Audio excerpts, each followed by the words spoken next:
Na?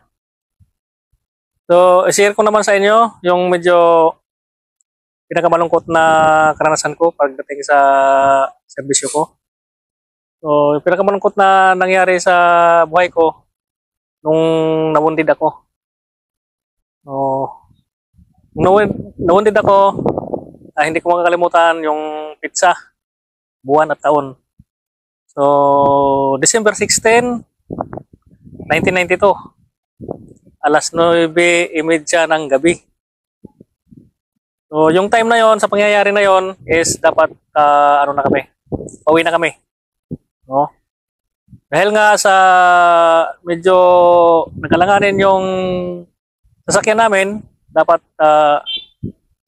sa hapon na yun o sa gabi na yun is mapipick up kami. So, nangyari, bukas pa ng umaga yung pick up sa amin. So, nangyari na yun, habang naglalakad kami, hindi mo kami tatagos doon sa kalsada. Nagbahinga kami sa isang barangay para pagkagabi is dahan-dahan kaming mag-move papunta doon sa kalsada kung saan yung nakadesignate na pick up point. So habang kami napapahinga sa barangay na yon, nagkaroon yung mga team leader ng briefing. So mamayang gabi, ano yung mga dapat gawin. So napag-isipan nila na pwede kaming magbangka o pwede kaming maglakad punta doon sa kalsada. So, nangyari doon, yung pagbabangka namin, parang ano lang namin yun. Disguise, nagbabangka kami. Para yung atensyon kasi alam namin yung barangay na yun is, masa yun. Kung sa halos 80% ng tao doon is support doon sa natin, kalaban. Kaya, ginawa namin, sabi kami na magbabangka kami. Pero actually, hindi kami magbabangka. Maglalakad lang kami.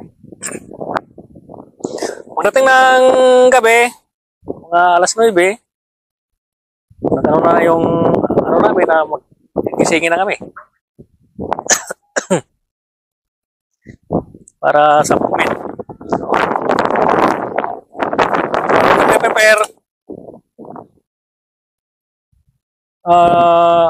prepare na ng movement is yan na nga, pagkasunduan na sa maglalakad kami. So, habang naglalakad kami papunta doon sa kalsada, hindi namin namalayan na nakali na pala sila ng landmine. Bali 5 landmine yun, series. Tapos ang masaklap nito, kung natuloy kaming mabangka, nandun pala yung main force ng kalaban. Pero hindi naman talaga kami magbabangka doon. Parang disguise lang namin na magbabangka kami. Para yung atensyon ng kalaban is mapokus sila doon sa na bangka. So kung natuloy pala yun na magbabangka kami is marami kasuwalty doon sa amin. Kasi doon talaga sila nakaabang. So nangyari doon, naglalakad kami. Pagdating ng siguro mga 500 meters yung nalalakad namin, yun na. Doon na yung mga pangyayari ng mga hindi inaasahan. Nakapagli pala sila ng landmine doon. Pero parang 2 tao lang yung nagbantay doon na tao, landmine na yun. Kasi nga yung main force nila sinando doon sa ilog. Parang alternate ang din nila yun. Kasi tulad sa amin, nagkaroon kami ng alternate na magbabangka. Pero hindi nila alam na maglalakad kami. So, ganun din sa kanila. Nandun sa kanila sa ilog yung main force nila, meron silang alternate. What if kung maglakad kami? Yun nga ang nangyari. Kasi maglalakad talaga kami. So, habang papagkat kami sa bundok na yon, gradual lang naman yung taas, hindi naman kanaasan,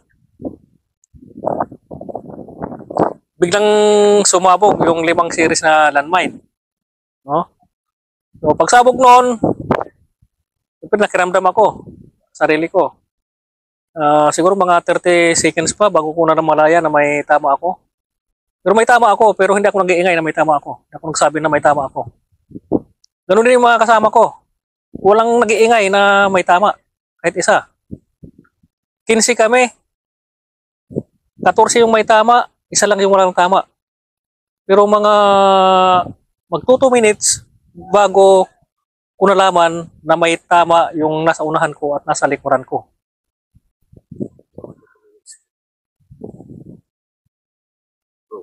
So yung nangyari na yun, na alam kong may tama na yung sa likuran ko, sa harapan ko, so doon lang ako na ano ko sa sarili ko na may tama din pala yung sa harapan ko, sa likuran ko. Pero hindi ko pala alam, tingin sa aking kalaman, lahat pala kami ng 14 is may tama. So yung wala lang tama doon, yung officers namin. So nakiramdam ako sa paligid, siyempre observe, observe. Kung may mag-assault or ano man yung gagawin na aksyon ng kalaban. So kung saan yung high ground, doon ako nag-focus. Buti na lang at medyo nagkaroon ako ng cover kung saan mayroong isang malaking puno dyan sa tabi ko na patay, o doon ako nag-cover at nag-concentrate ako ng observation ko doon sa high ground. Awa naman, wala naman nag-ano ng assault. So pagdating ng mga ilang minuto, doon ko na nalaman na lahat pala kami na 14 is may tama. Kaya nung tinawagan namin yung isang seksyon na dalhin kami sa high ground para ma-secure yung may mga tama. So yun na ngayon nangyari. Kinuha kami sa isa, tinanong kung sino yung kayang maglakad. Yung kayang maglakad, maglakad. Yung hindi kayang maglakad, istipot lang kayo kung saan kayo at babalikan lang. Yun yung nangyayari. Medyo may tama sa mga kamay lang at wala namang tama sa paa. So, inano talaga yung sarili na maglakad pumunta sa high ground. Katulad sa akin, medyo kaya ko pa naman maglakad, so naglakad ako pupunta sa high ground. Kasi may mga kasama kami na hindi kaya maglakad. Karamihan sa may tama paa. Kasi nga parang hanggang paywang yung pagli nila ng ng landmine. Si Resyon bali 5. So may casualty kami doon. Bali Kapgo. Siguro kung saan yung landmine nakatanim ay doon pumutok yung landmine doon sa harap niya. Kaya mayroon kaming casualty doon na Kapgo. So nangyari doon, inubaga pa kami ng ng ibak kasi hindi kayang malayo pa kami sa sa pick up point, kaya kung i-ibak kami ng baylan medyo mahirap kasi nga sa karami ng wounded, balik 14 kami na wounded, mahirap yun i-ibak. Kaya nangyari, kinausap kung sino yung kung kaya pa yung tama na magpaumaga. So okay naman. Natanong naman kami, ikaw, kaya mo. So, tinanong ako, so, kaya ko hanggang umaga. So, pagdating ng umaga, medyo natagalan pa bago kami maibak.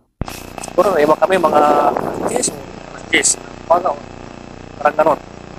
So, yun yung nangyayari sa